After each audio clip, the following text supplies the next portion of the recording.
नमस्कार दोस्तों, आप लोगों का स्वागत है हमारे YouTube channel RDS railway classes में। आज हम लोग पढ़ेंगे छोटी आंत के बारे में। छोटी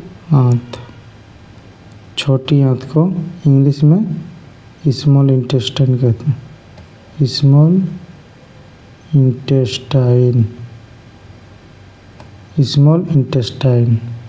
आज हम लोग स्मॉल इंटेस्टाइन के बारे में पढ़ेंगे। स्मॉल इंटेस्टाइन, सबसे पहला पॉइंट लिखेगा, इसकी लंबाई कितनी होती है। स्मॉल इंटेस्टाइन की लंबाई कितनी होती है, तो ये 6 से 8 मीटर होती है। स्मॉल इंटेस्टाइन की लंबाई कितनी होती है, 6 से 8 मीटर होती है। इसका कार्य क्या है, स्मॉल इंटेस्टाइन का कार्य क्या है, तो इसका कार्य है पाचन और अवशोषण का काम करता है। इसका काम क्या है, पाचन और अवशोषण।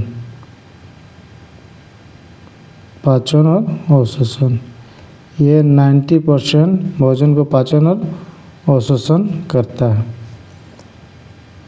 ठीक है, ये पाचन और अवशोषण का काम करता है। छोटी आंत को 3 भाग में बांटा गया है। छोटी आंत को कितना भाग में बांटा गया है, इसको छोटी आंत को कितना भाग में बांटा गया है, 3 भाग में। पहला है ड्यूडेनम हिंदी में। दूसरा है जेजनम और तीसरा है इलियम।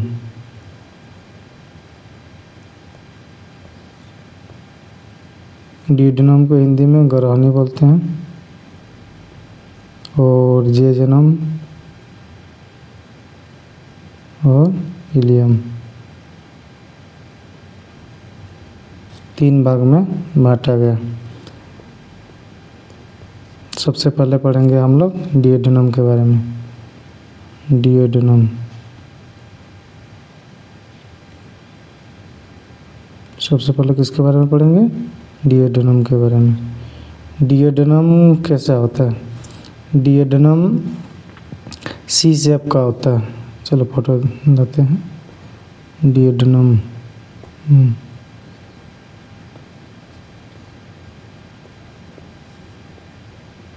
जैसे स्मॉल इंटेस्टाइन को कितने भाग में बांटा गया, 3 भाग में। ड्यूडेनम, जेजनम और इलियम। तो ड्यूडेनम ये सी शेप में होता है। ये ड्यूडेनम के इसका जो सेकेंड पार्ट होता है, ड्यूडेनम का सेकेंड भाग में 3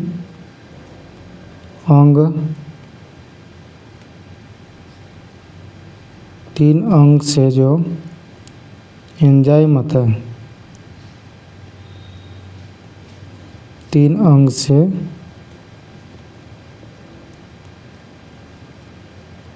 एंजाइम आता है, वो ड्यूडेनम का सेकेंड पार्ट में कनेक्ट रहता है। जैसे पहला अंग यकृत, दूसरा अग्नाशय, तीसरा आता है आपका गोल ब्लैडर, उसको पित्ताशय।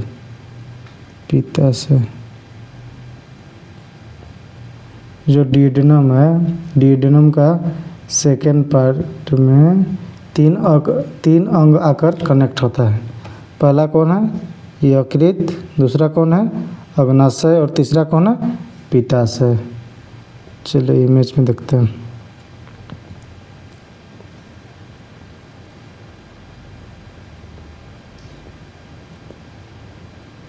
इस चित्र में देख सकते हैं, जैसे ये क्या है, ये है लीवर, और ये क्या है, हेपाटिक डक्ट। ये क्या है, आमाशय। ये कौन सा है, आमाशय। और ये आपका है ड्यूडेनम। ये जो इधर से आके कहाँ मिल रहा है, ड्यूडेनम में। ये लीवर से आगे कहाँ कनेक्ट हो रहा है, डिएड्रेनम में। ये हुआ आपका पेनक्रियाज। ये कौन सा अंग है, पेनक्रियाज। पेनक्रियाज भी कनेक्ट कहाँ से हो रहा है, तो डिएड्रेनम में।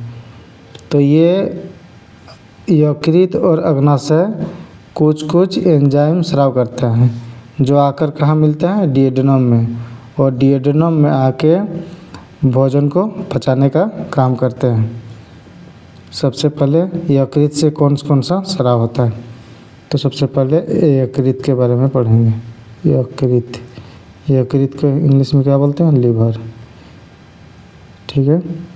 यकृत, यकृत से बाइल जूस स्राव होता है। यकृत में एक कोशिका होता है, यकृत में एक कोशिका होता है। वो कोशिका का क्या नाम है, हेपाटिक कोशिका। कोशिका का क्या नाम, हेपाटिक कोशिका। हेपाटिक कोशिका से पित्त रस का स्राव होता है, पित्त रस का स्राव होता है। क्वेश्चन आएगा कि पित्त रस का स्राव कहाँ से होता है, तो कहाँ से होता है, लीवर से या हेपाटिक सेल, जो ऑप्शन है। ठीक है। तो पित्त रस का स्राव कहाँ होता है, तो वो कहाँ होता है, यकृत से। जैसे चित्र में देख रहे हैं, जो ये पित्त रस है, पित्त रस का स्राव कहाँ से हो रहा है, यहाँ से हो रहा है, लीवर से।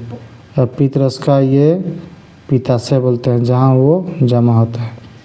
तो पित्त रस का स्राव होता है कहाँ से, पित्ताशय। पित्त रस का स्राव कहाँ होता है, यकृत से। पित्त रस को संग्रह कहाँ होता है, संग्रह, तो ये संग्रह होता है पित्ताशय में। संग्रह कहाँ होता है, पित्ताशय में, जिसको गोल ब्लाडर कहते हैं।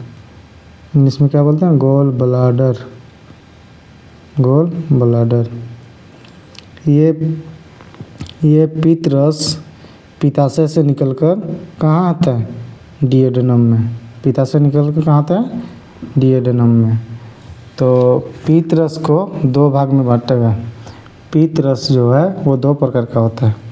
पित्त रस कितना प्रकार का होता है, पित्त रस दो प्रकार का होता है। एक होता है पीतलवक, पीतलवक, एक होता है पीतलवक और एक होता है पीतवर्णक, वर्णक। तो सबसे पीतलवक और पीतवर्णक। ये पीतलवक का काम क्या है, पीतलवक, पीतलवक।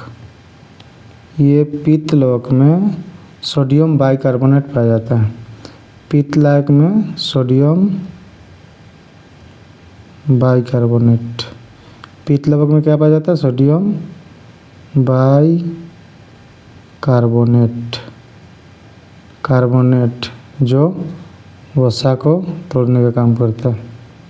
सोडियम बाइकार्बोनेट का काम है वसा को तोड़ने का काम करता है। तो क्वेश्चन पूछेगा कि वसा का पाचन कहाँ से शुरू होता है, तो छोटी आंत से। वसा का पाचन कहाँ से शुरू होता है, तो छोटी आंत से। किसके थ्रू, तो बाइल लवक के थ्रू, पित्त लवक। दूसरा होता है तुम्हारा पीतवर्णक, पीतवर्णक। ये जो पीतवर्णक है, जिसको इंग्लिश में बाइल पिगमेंट कहा जाता है। इंग्लिश में क्या कहा जाता है, बाइल पिगमेंट, बाइल पिगमेंट। ये दो प्रकार के होते हैं, ये भी दो प्रकार के। एक होता है बिलिरुबिन, बिलिरुबिन, एक होता है बिलिरुबिन और एक होता है दूसरा बिलीवर्डिन, बिलीवर्डिन, बिलिरुबिन और बिलीवर्डिन। और बिलिरुबिन का निर्माण होता है आरबीसी के टूटने से। आरबीसी के टूटने से किसका निर्माण होता है, बिलिरुबिन का। क्वेश्चन आएगा बिलिरुबिन का निर्माण कैसे होता है, तो आरबीसी के टूटने से। बिलिरुबिन का निर्माण कैसे होता है, आरबीसी के टूटने से। कभी कभी यकृत जो है, कभी कभी यकृत क्या होता है, संक्रमित हो जाता है। यकृत क्या होता है, संक्रमित हो जाता है। यकृत संक्रमित जब होगा तो ये जो पित्तरस है, पित्तरस क्या होगा, ये अच्छा से मेटाबॉलिज्म नहीं होगा। जब यकृत संक्रमित हो जाएगा तो पित्तरस के अच्छा से मेटाबॉलिज्म नहीं होगा, तो ये ब्लड में पित्तरस क्या हो जाएगा, वो बढ़ जाएगा। ब्लड में, खून में पित्तरस बढ़ जाएगा, जिसके कारण क्या होगा, जिसके कारण हम लोग का पूरा शरीर पीला हो जाएगा। हम लोग का शरीर कैसा हो जाएगा, पीला हो जाएगा। इसी से एक रोग होता है, उस रोग का क्या नाम है, पीलिया। उस रोग का क्या नाम है, पीलिया, या इसी को बोलते हैं जॉन्डिस।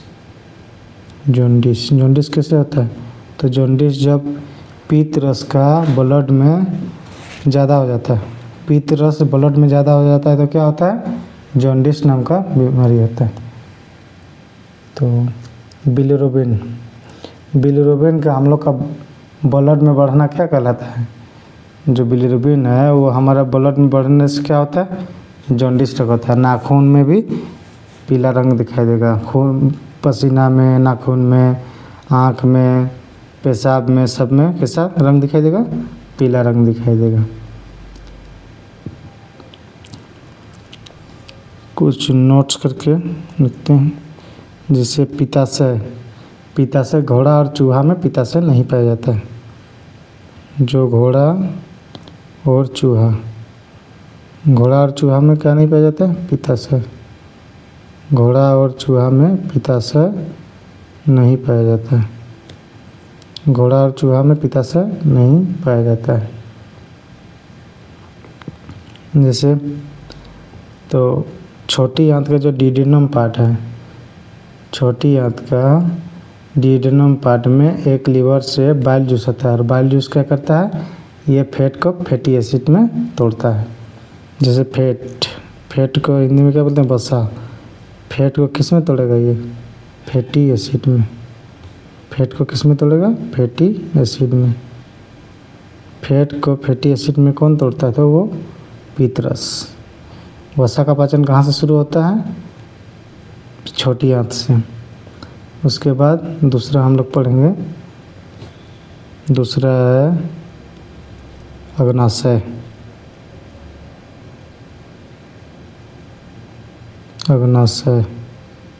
इसको बोलते हैं पेनक्रियाज।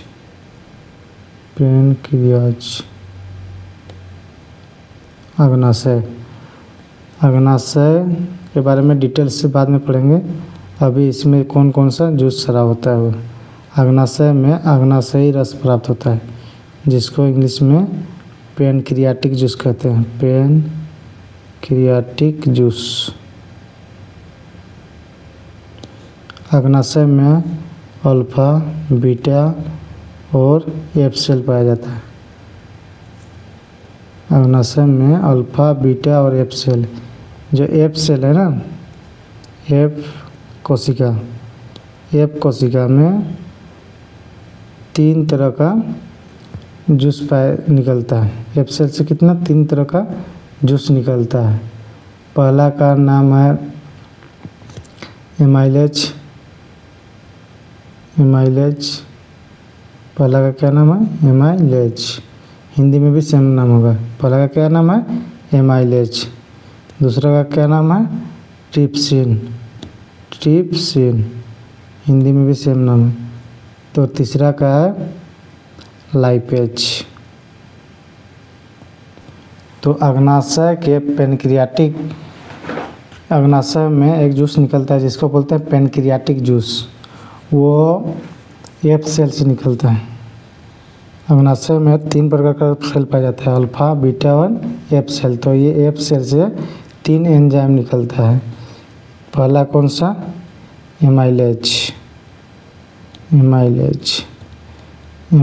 है, ये कार्बोहाइड्रेट का पाचन करता है। कार्बोहाइड्रेट का छोटी आंत में पाचन कौन करता है, एमाइलेज एंजाइम। दूसरा क्या निकलता है? ट्रिप्सिन। ट्रिप्सिन ट्रिप्सिन क्या करता है? प्रोटीन का पाचन करता है। ट्रिप्सिन का कौन पाचन करता है? प्रोटीन। तीसरा लाइपेज। लाइपेज लाइपेज किसका पाचन करता है? वसा का। किसका पाचन करता है? वसा का। तो वसा का पाचन कौन करता है? लाइपेज। तो छोटी आंत में पूछेगा कि कार्बोहाइड्रेट का पाचन कौन करता है? कौन सा एंजाइम करता है? तो एमाइलेज।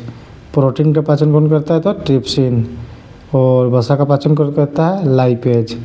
अब हम लोग ये देखेंगे कि हम कार्बोहाइड्रेट, प्रोटीन और वसा का जो पाचन शुरू कहाँ से हुआ।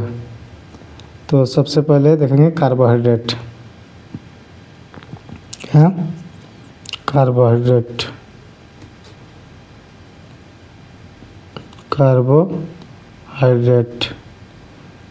कार्बोहाइड्रेट का पाचन कहाँ से शुरू हुआ था? ये हुआ था मुंह से। कार्बोहाइड्रेट का पाचन कहाँ से शुरू हुआ था? मुंह से। इसमें एक एंजाइम निकलता है टाइलिन। कौन सा एंजाइम निकलता है? टाइलिन। ये कार्बोहाइड्रेट को किस में बदल देता था? ग्लूकोज में। कार्बोहाइड्रेट को किस में बदल देता था? ग्लूकोज में। उसके बाद हम लोग क्या पढ़े? एमाइलेज। छोटी आंत में एक क्या निकलता है? एमाइलेज। कार्बोहाइड्रेट को ग्लूकोज में कौन बदलता है? तो टाइलिन या ये लार ग्रंथि। और ग्लूकोज को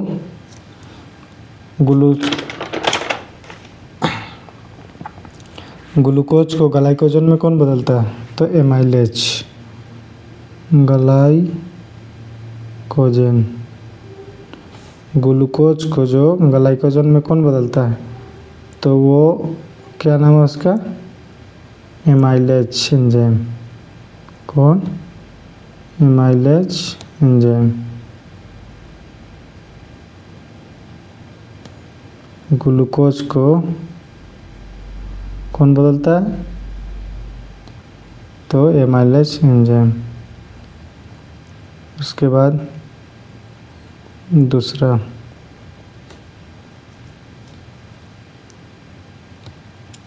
जो प्रोटीन है, प्रोटीन का पाचन कहाँ से स्टार्ट होता है? तो प्रोटीन का पाचन होता है आमाशय से शुरू होता है। आमाशय में एक एंजाइम होता है जिसका नाम है पेप्सिन। पेप्सिन वो प्रोटीन को किस में बदलता है? पेप्टोन्स में।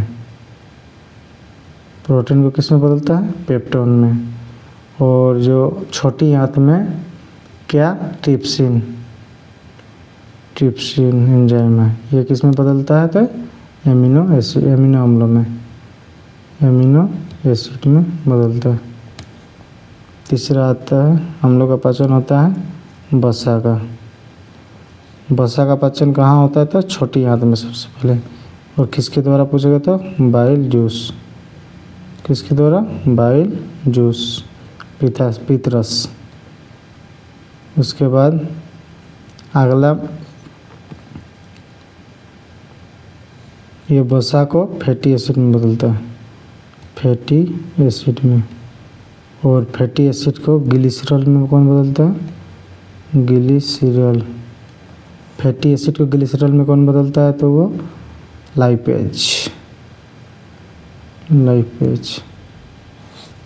ये एंजाइम याद रखना क्योंकि बार बार ऐसे पूछा जाता है। कार्बोहाइड्रेट का पाचन कहाँ से शुरू होता है? तो मुंह से शुरू होता है। प्रोटीन का पाचन कहाँ से शुरू होता है? तो आमाशय से। प्रोटीन का पाचन कहाँ से शुरू होता है? आमाशय से। और वसा का पाचन कहाँ से शुरू होता है? तो कहाँ से शुरू होता है? छोटी आंत से। छोटी आंत से। वसा का पाचन कहाँ से शुरू होता है? छोटी आंत से। छोटी आंत में एक एंजाइम निकलता है जिसका नाम क्या है? Bile juice. ये बाइल जूस क्या करता है? वसा को जो फैट है उसको फैटी एसिड में बदलता है। उसके बाद लाइपेज किस में? ग्लिसरॉल में बदलता है। तो लाइपेज कहाँ से निकलता है? तो लाइपेज निकलता है पेनक्रियास से। जो पेनक्रियास से निकलता है लाइपेज वो किसको तोड़ता है? वसा को। क्वेश्चन पूछेगा प्रोटीन को कौन तोड़ता है आमाशय में, तो पेप्सिन। प्रोटीन को आमाशय में कौन तोड़ता है, पेप्सिन। और छोटी आंत में पेप्टोन्स को एमिनो अम्ल में कौन बदलता है, तो ट्रिप्सिन। उसी प्रकार कार्बोहाइड्रेट का पाचन कहाँ से शुरू होता है, मुंह से। तो लार ग्रंथि जो है, लार ग्रंथि में टाइलिन एंजाइम पाया जाता है, वो कार्बोहाइड्रेट को ग्लूकोज में बदलता है। और ग्लूकोज को ग्लाइकोजन में कौन बदलता है, तो एमाइलेज एंजाइम। कौन सा, एमाइलेज एंजाइम। ये बहुत इंपॉर्टेंट है। तो आज के लिए इतना ही। अगर वीडियो अच्छा लगे तो चैनल को सब्सक्राइब और वीडियो को लाइक करके ज़रूर जाएं। Thank you.